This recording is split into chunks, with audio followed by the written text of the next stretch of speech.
Hello and welcome to IGPP Expert Talks.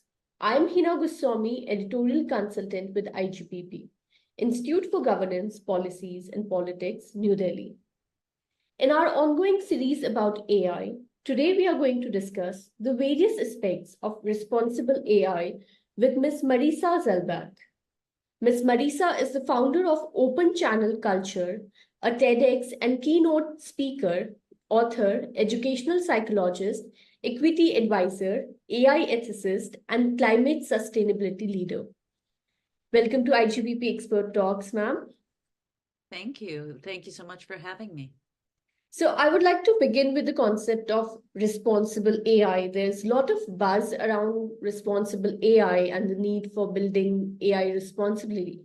But what do we mean when we say responsible AI? And would it mean the same thing for everybody? Yeah, these are really important issues for us to be talking about. First of all, I think the overall arc I'm going to start with is we need more education on what this is, which I appreciate coming on to your program for this. Even at MIT right now, there was just recently a report that came out of MIT about what is AI. First of all, just even describing and defining what is AI and what are the differences in technology. There is a tendency in a kind of a fervor at the moment in the world to keep describing everything that's technology as AI.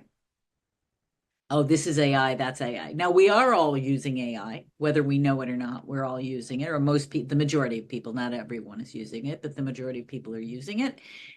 The majority of people are using it in places where they can use it. But there's also a difference between digital formats and digital technology, and then AI, which is artificial intelligence, and then generative AI, which is a different form of AI, right? And so there are many different forms.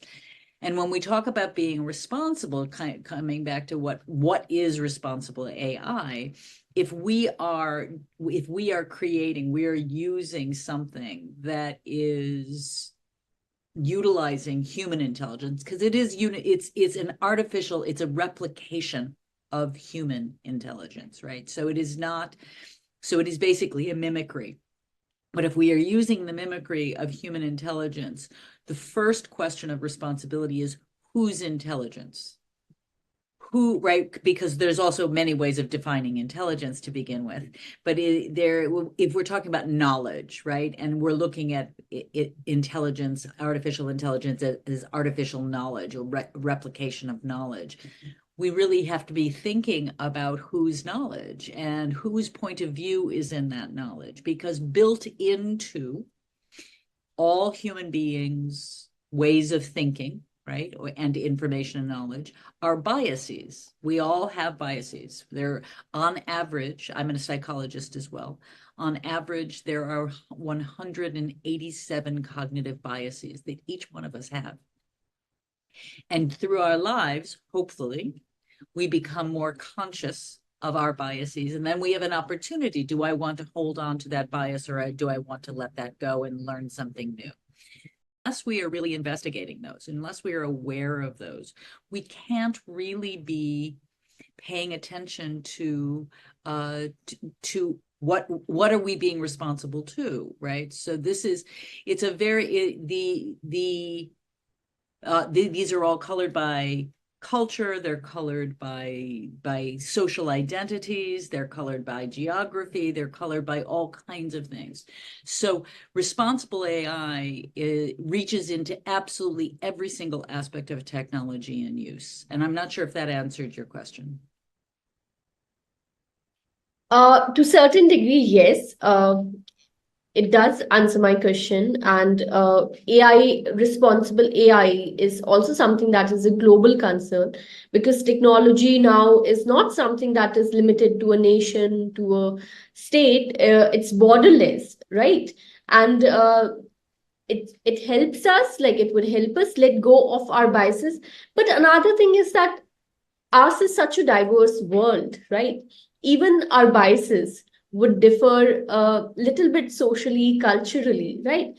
technology being a global thing, how do we ensure that while AI is responsible, it's also caters to like the societies and culture that it is sort of evolving in? Right. Well, that it's all tied to the responsibility, right? So the responsibility has to do with if there's responsibility in healthcare, what does that country, what does that culture consider responsible in healthcare? What does that culture or country describe what is being responsible in terms of gender or in terms of economics or in terms of, right? Each aspect is touched and flavored by this. One of the conundrums that is happening currently, and what's really important to know that many people do know it, a lot of people don't actually. Engineers aren't who design AI systems, because these are systems, right? They're electronic systems. Engineers, the majority of engineers in the world have never, ever, ever had an AI ethics course, ever.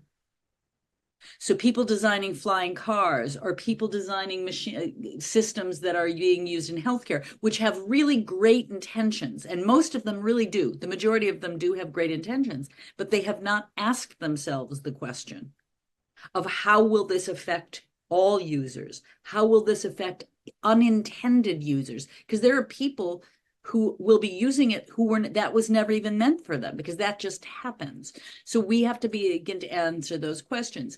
One of the other issues that, to your point about cultural differences, is that differentiating between cultures and geographies is also a huge piece of this, and it's a big conundrum right now, which is the majority of coding that happens in the world. And in fact, I have a very dear colleague from Punjab who has been working on this for a very long time, on the homogenization of language that is happening.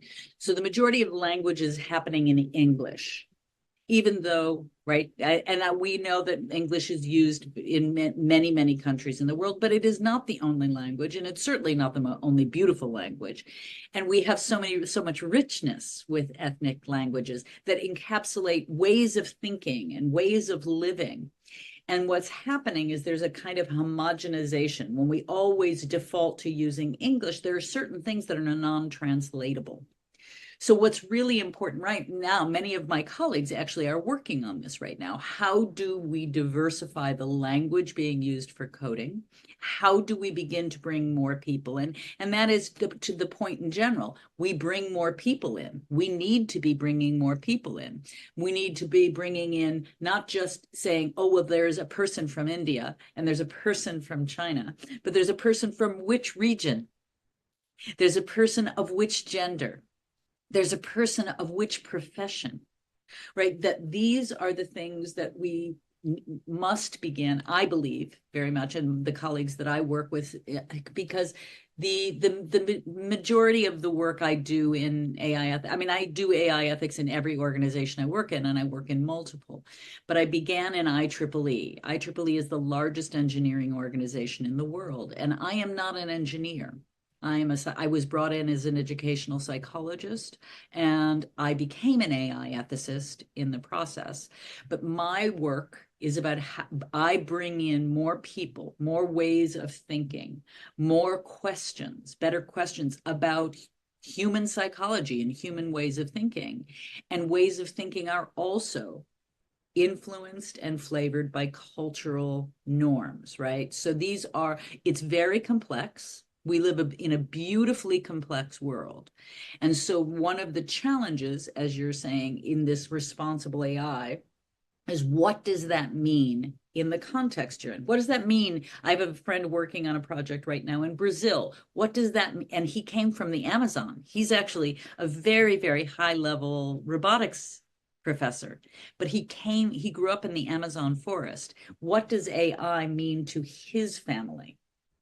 What does AI mean in Sao Paulo, where he is, which is a very big city in Brazil, right? So it's going to be different. It's complex. I think it's a huge opportunity for us to learn about other cultures, to embrace other cultures, to include other cultures. And it's not going to happen overnight.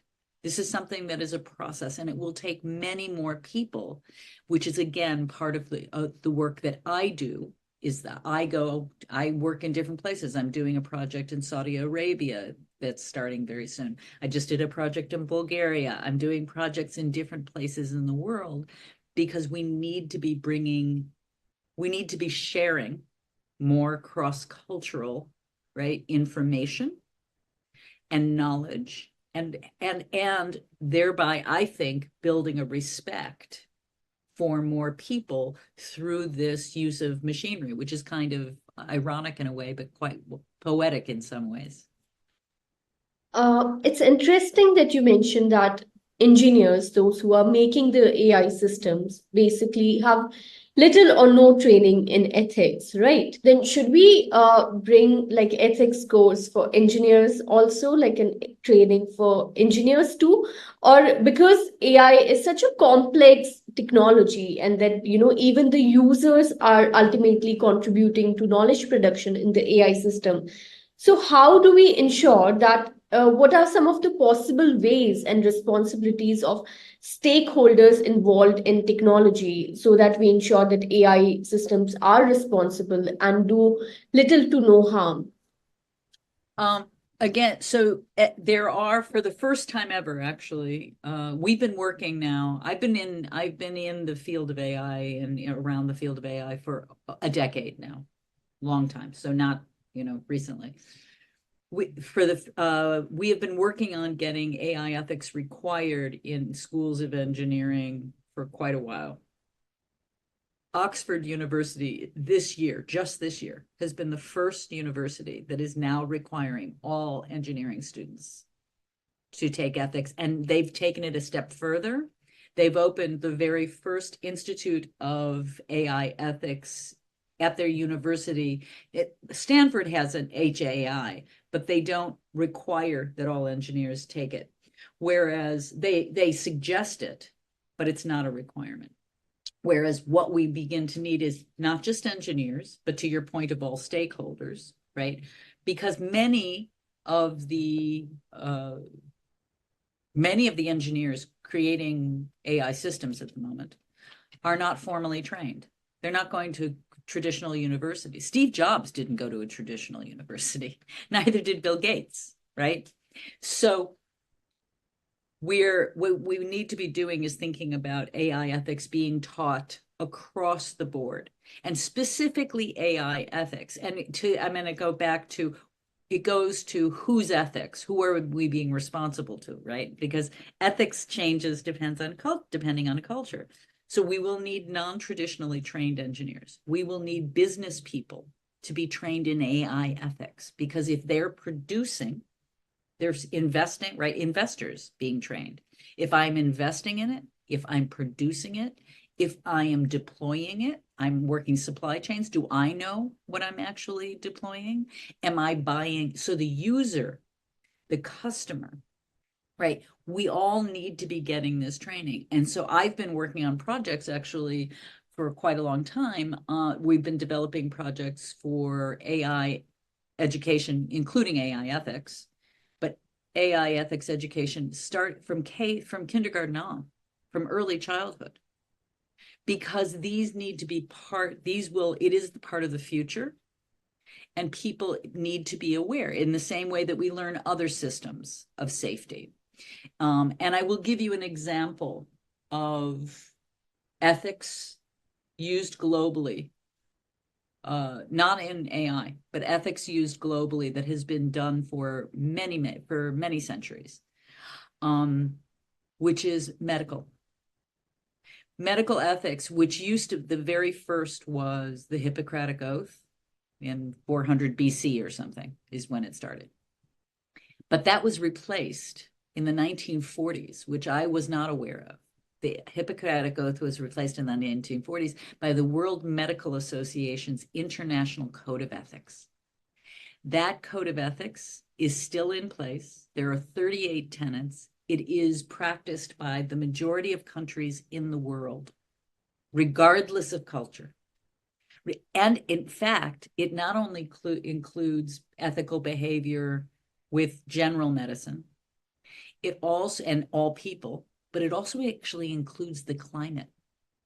It's saying that we should not be using anything in medicine or medical research that will harm the planet.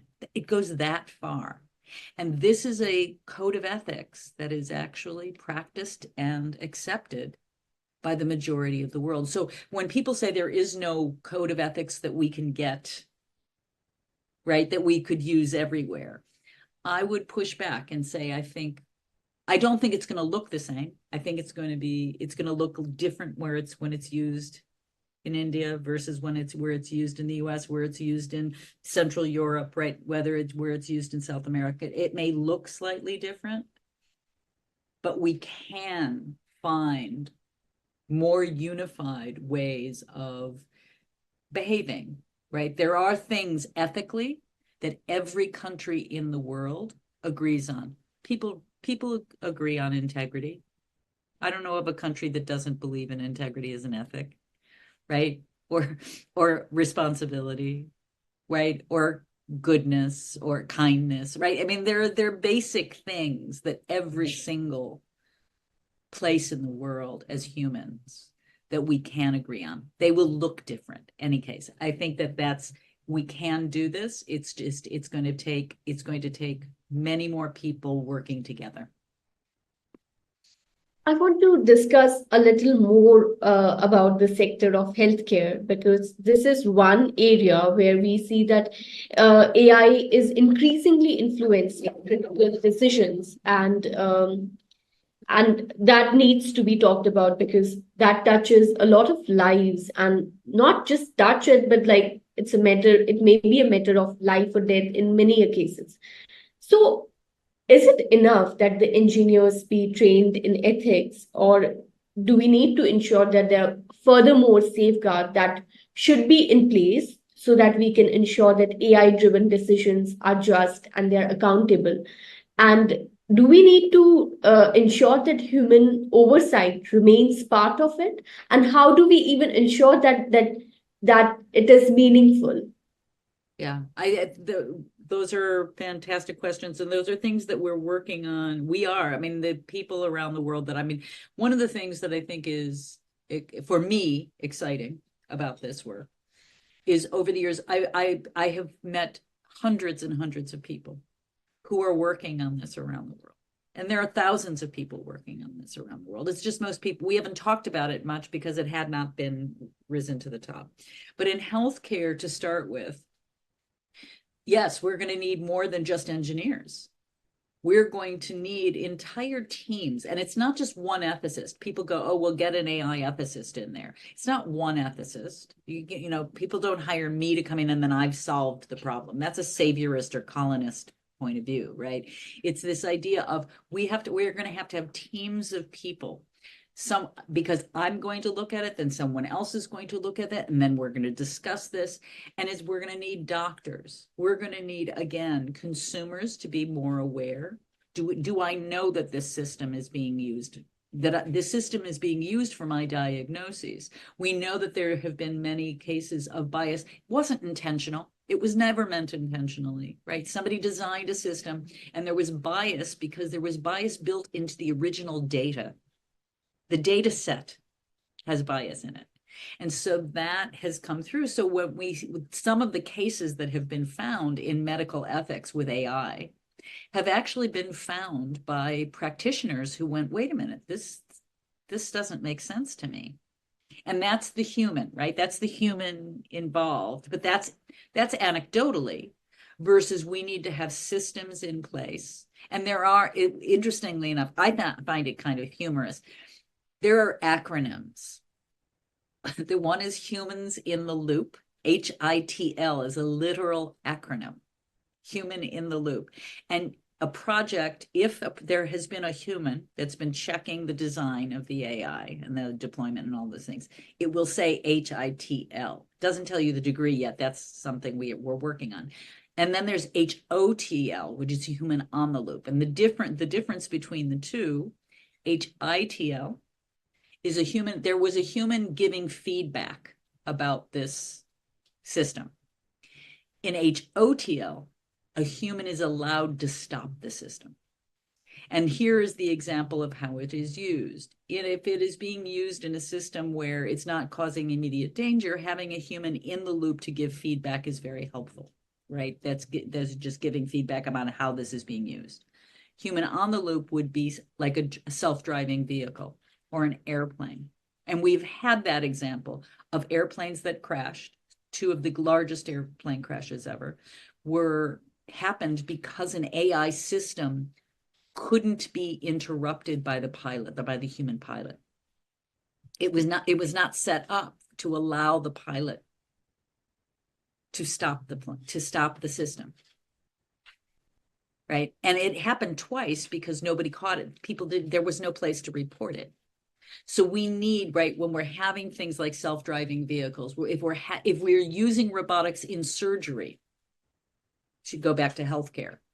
And I actually have had a friend who had a robotic surgery, which was an amazing thing. But I also had him check to make sure, can that surgeon stop the system? Right? Because if the surgeon can't stop the system, if the surgeon sees something that's happening and can't stop it, then there's damage done that is irreparable. So those are the kinds of things we need to do, and those are meaningful changes. But those have to be written into. They are being written into things like the EU Act. They are being written into things like AI policy from the US. They are being written into other responsible AI policies. But it is going to be more up to the people through their governments and insisting on that our governments are paying attention and saying, we want to make sure that this happens. So a huge piece of it has to do with, because the government officials don't understand. They need AI ethics courses too.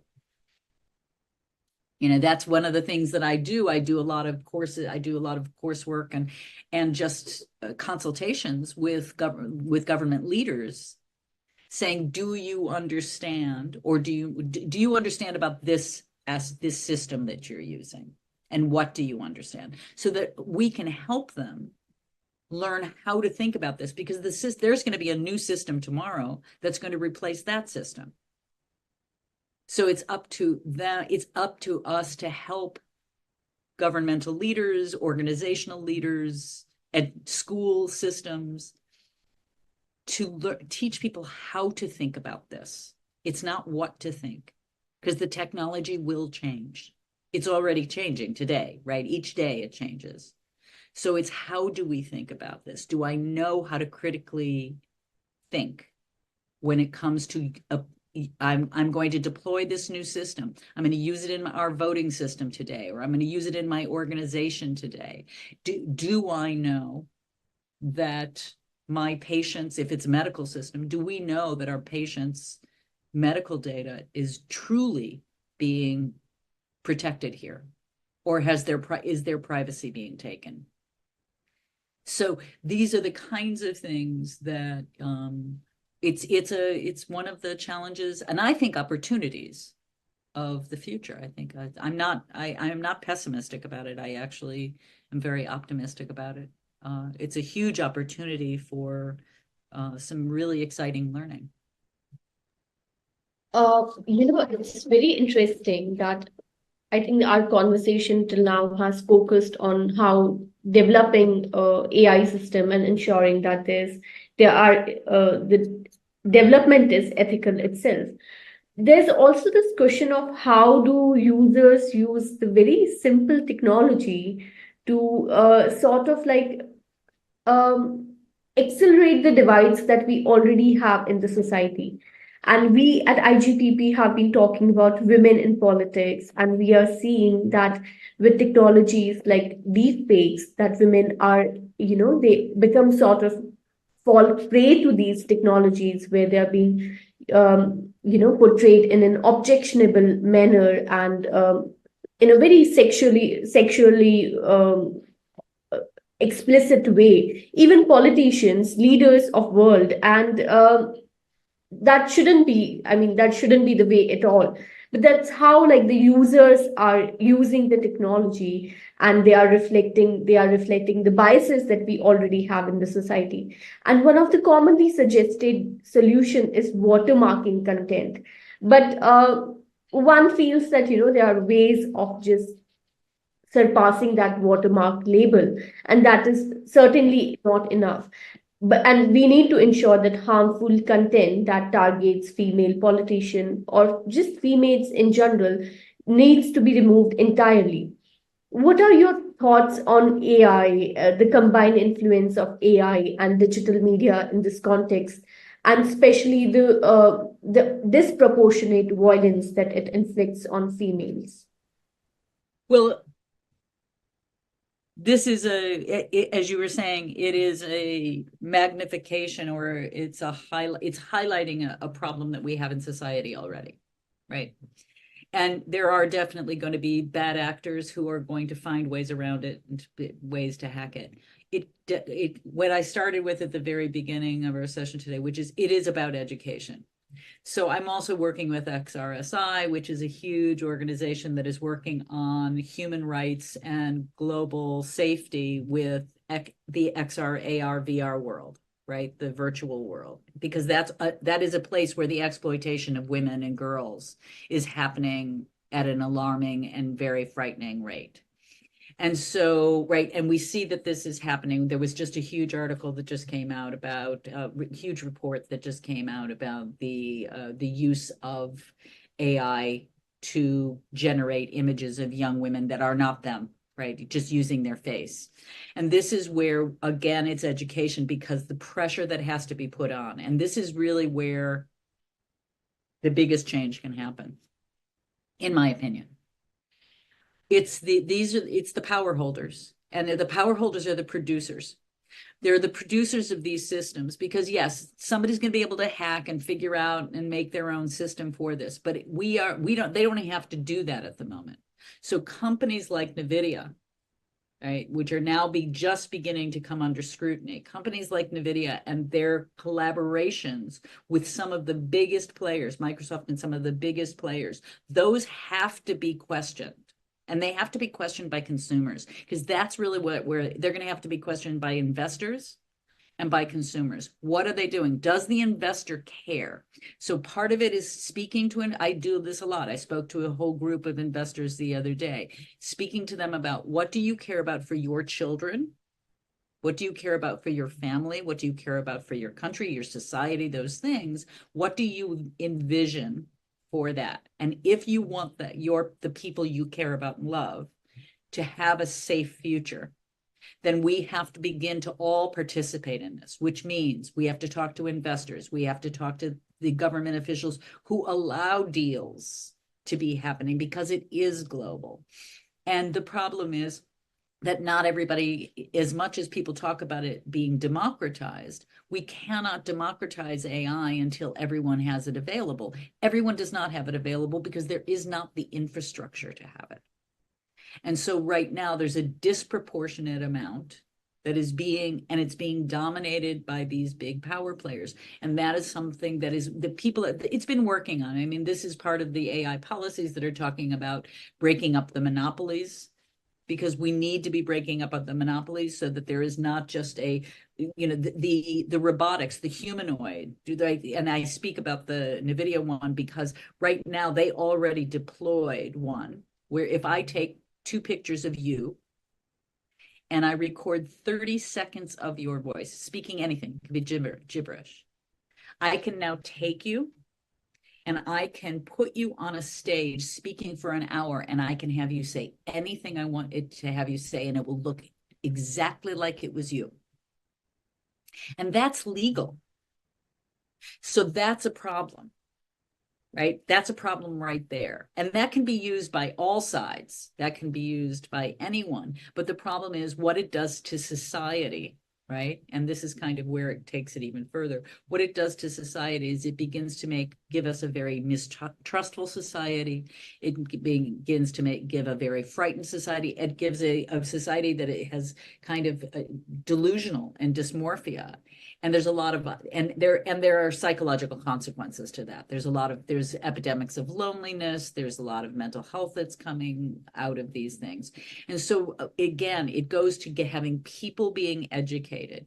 What are we using? What are we allowing to be used where we are? And the thing is, we can't do it all. We can't do it all from the whole world all at the same time. What I believe what we do is the same way in climate work. We go local to go global, right? If we try going globally, then it ends up being this type of homogenizing. But we need to begin going local, right? So what does it mean in New Delhi, right? To the politicians, to the people in New Delhi, what does it mean there? And how do we safeguard us and be more conscious? And then how do we take that to the people outside of us? And then the people outside of them, and the people outside of them. And so I think it is, to me, and part of it has to do with me being older. I can see, when I think of these things, I think of these ways of thinking going far beyond when I'm no longer alive. Right? I think of the work that I do of hopefully affecting a better world for my daughter who's 25. Right? That this is the way of beginning to think, is that we have to begin thinking long term. And we have a very, right now everybody's liking this kind of immediate gratification, but we can have both. We can have little bits of both things. I think that we can, but I truly believe it begins locally, and then we keep going from there and growing it out. I think that's how we begin doing it. You're also a climate sustainability leader. And interestingly, you brought out that when we talk about climate, we want to go from local to global, not the other way around. How do we integrate AI and intelligent systems into climate repair initiatives? And what role do you think AI can play in achieving the UN Sustainability Development Goals? Well, it's a subject near to my heart. I have been working on it for 3 years now. It's a project with IEEE, Stanford, and a number of other universities, but it's 700 people from around the world across sectors, generations, fields, cultures. And AI and technology, which are not the same thing completely. AI is technology, but technology is not always AI. Technology can be used extraordinarily well to address climate, right? We can do predictions on natural events. We can look at drought and irrigation from AI systems in ways that can truly make a change and impact things positively. We can do things like water clarification and analysis of pollutants. And I mean, there are so many ways that AI can be used, and AI systems or technology can be used. Simultaneously, we want to be, first of all, there is no panacea. It's a human problem. Climate damage is a human problem. And so we have to, again, think locally, right? How are we addressing this here? And then also not relying on technology only, right? That's not it, because there's also damage it can do. So one of the something I talk about a lot these days, most people are not aware of. There's a growing number of people because there's more research coming out on generative AI, specifically generative AI, contributes to climate damage in a monumental way. So anything that requires electricity, especially if it's non-reusable, right, energy, is going to create carbon emissions. And so Gen AI, because it is a much more powerful tool using much more energy, actually creates massive amounts of carbon emissions. And probably the simplest analogy I can give, and it's one thing to do any of the prompt generators, but anything that creates an image, right? So ChatGPT uses DALL-E, Copilot uses a different model, right? They all do use different ones. But anything that creates a visual image or an auditory component, each visual image, each picture generates the equivalent to driving 4 miles in a gas guzzling car of carbon emissions. So if somebody plays around on the computer and generates 5 images, they've just driven that many miles of in carbon emissions, right? They've just created that many miles. Now that's just the first part. The second part is huge AI systems require massive amounts of water to cool the systems down. And so these huge systems plants are actually creating drought around the world. And the drought is not necessarily in the place where the plant is, but it can be also creating the drought in the place their water was coming from, where in the water cycle, right? Where it's going in the water cycle. So I think we can use it. We definitely can. There are extraordinary uses of AI. We can use it to help us generate circular economies, to bring in more education. Simultaneously, we want to be using it responsibly and not relying on that entirely. It is about the way people think. It goes back to how we think, right? Am I thinking about using this AI system? If I am on this social media, am I conscious of what I'm doing, or am I just doing it automatically? If I'm using it to address climate damage, do I understand what the system is doing and what the entire cycle of using that will be?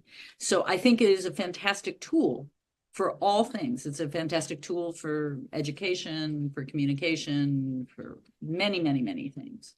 It's about consciousness. This is really about consciousness. It's amazing. And from the conversation we had, I understand that you are an optimist. So, looking ahead, what do you see the long-term implications of AI on society, and how can we prepare for potential unintended consequences and also take some proactive measures that can ensure that AI benefits all of humanity? I think first of all, doing things that what you're doing right now, which is providing information to people, I think is one of the main vehicles, right? How do we, because education happens in all kinds of ways, and education is a lifelong thing. I learn something new. I learn many new things every day. And I am an optimist, but I'm not a positivity junkie, which I think is a different thing, right? I think being a positivity junkie is, everything is always good all the time. It's not. My optimism comes in the face of what is real, right? So I am looking at what the reality is. I think that we are in a huge crisis at the moment in terms of social interaction. And I think that that's going to it is already affecting society in many ways. People's inability to communicate with each other, especially younger generations moving up because they are digital natives. Simultaneously, I'm also a big believer that crisis brings an opportunity. And I think it's interesting that the very first robot ever designed in 1929 was Friendly Robot, was by a Japanese microbiologist, marine biologist named Makoto Nishimura. And he designed a robot to be a self-reflection tool, that it would help us humans reflect on how to be better humans and how to reflect on nature. That's actually, it's really quite amazing. It was called Gakuten Soku. And I think that is what I can hope to influence through the work I do, is helping people, because the more people who can understand the ethical use, the responsibility of each thing that I'm using, right? It kind of, in many ways, it goes back to very ancient learning, which is the way people used to learn things, is saying, I'm going to do this to make things better, but I also need to see how it will affect people around me and the world around me, right? So there's a reflection. And I think that we have an opportunity for reflection. And I'll simultaneously, I think the only way that will happen is by doing what you're doing. I think doing what I do. I go around and I speak to people. I go around and I speak to people where they are in the place they are, because the challenges they might be experiencing are different, right? The challenges that someone is experiencing in the middle of a city is different than those of farmers. The challenges of people in business, because they have their own challenges, right, are different than the challenges of people in school systems. So I think the more that we have people talking to each other, the more we have people asking these questions and asking them from very early on, that this should be part of every discussion in business. This should be part of every discussion in schools. This should be, how are we using this tool? Right. And to your point of unintended users was a new concept to me when I understood it, but how I have really become to understand it, which is people are being affected all over who never had, that they were not meant to be either use it or never intended to use it, and yet they are being affected.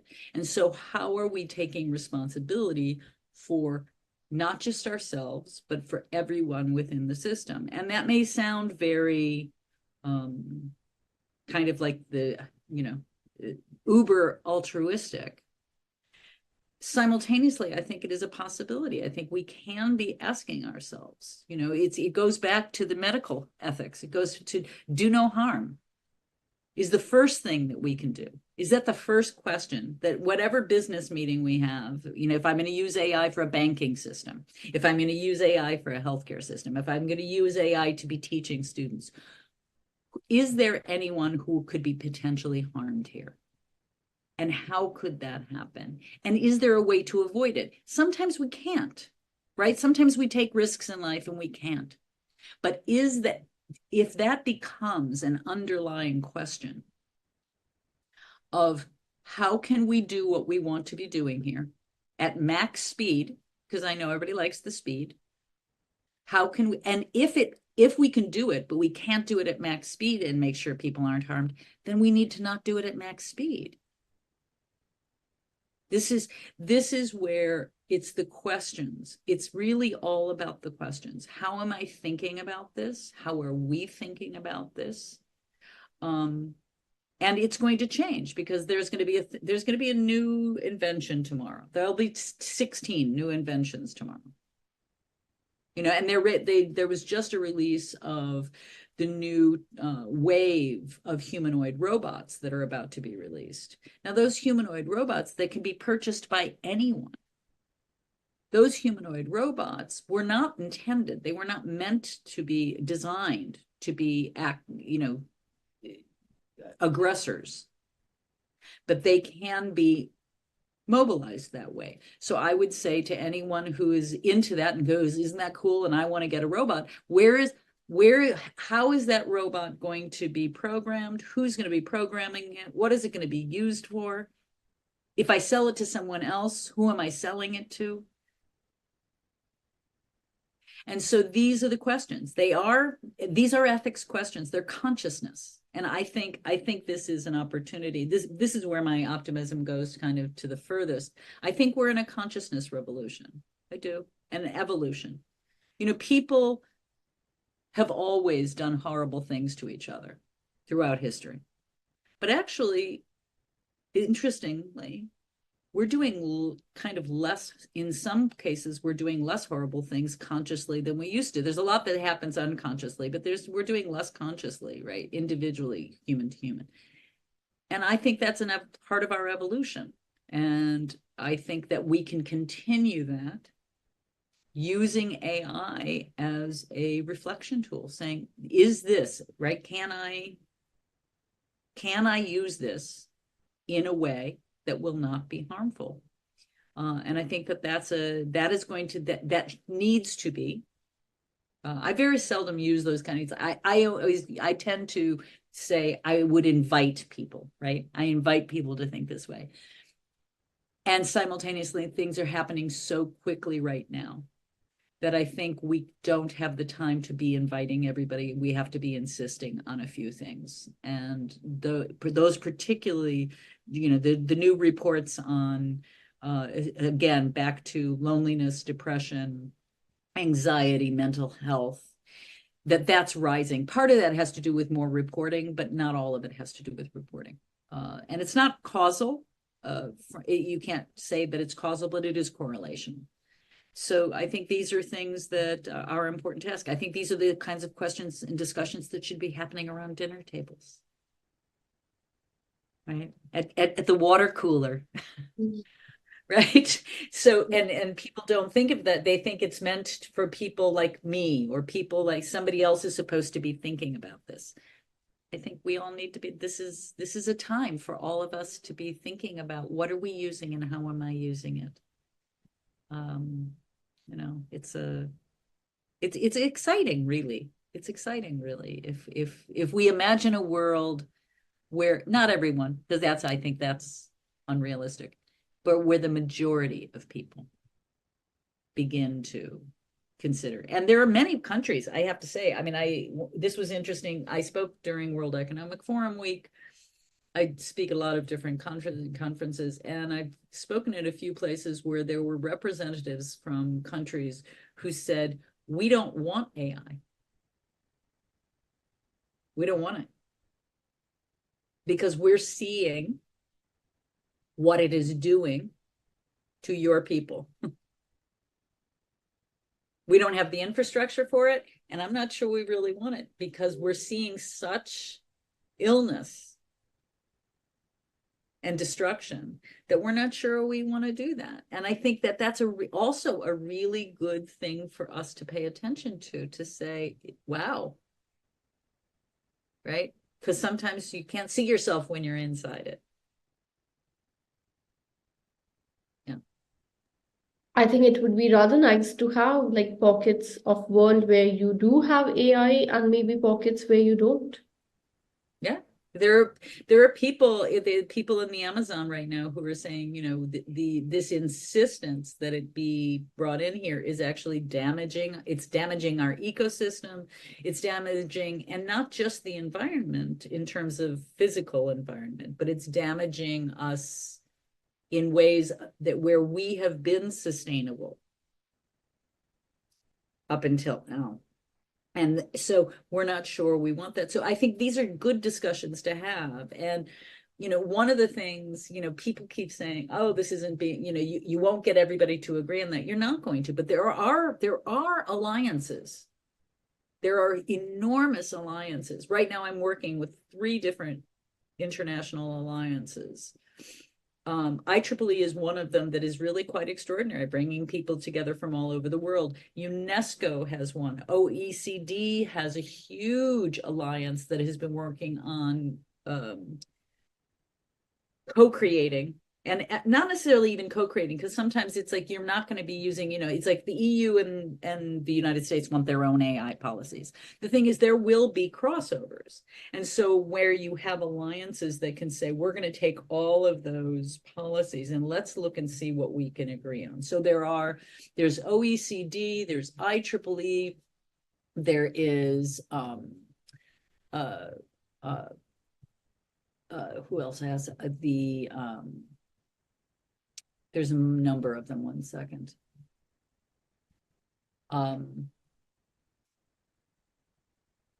There's UNESCO has one. There are like 6 different organizations that have and AI for Good. One of the founders of AI for Good is a dear friend, and AI for Good is one that has been working for a very long time across cultures, across countries. And so we want to be working more and more with how do we collaborate on these things, right? So because that's one of the things World Economic Forum that is talked about consistently is radical collaboration is needed. And we do, but nobody's suggesting how. I mean, I have my own ideas for that. I think it comes down to transdisciplinary collaboration facilitation, but that's another thing that's a different level. It goes beyond multi or cross or inter to really going and creating something that's new and emergent. But there are already several things in place. The UN with the SDGs actually has been one of the, that has been able to look across cultures and break down what are at least 17 areas that everyone in the world needs to be looking at. Right. So I think that it requires more, and not just conversation, because I think conversation is one thing, but conversation that leads to action. Right. So anything that stimulates more conversations in more places, right, is really, I think, an essential piece of how we move forward in the future. And including women in that is going to be one of the major functions of that, because we know from the research says this is not based on conjecture or anecdotes, that we know that the single thing that you can do in any society, if you want the society to become healthier economically, or you want the society to adopt something, is you bring it to women, right? If you fund women's businesses in any country, the economics go up.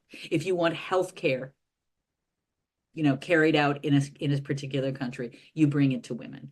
And I don't want to be that binary about it, but it really is. And it is an extraordinary vehicle of saying, and there are more women who need to have more education. Organizations like I Am the Code that has taught over, I think it's over 60,000 girls and women around the world how to code.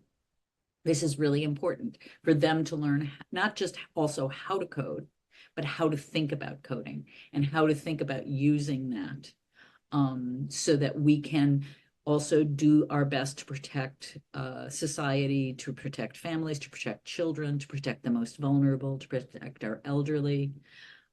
These are things that I think are vitally important. And so yes, education, anything that stimulates more involvement and sharing of knowledge, I think, is really where the possibilities lie.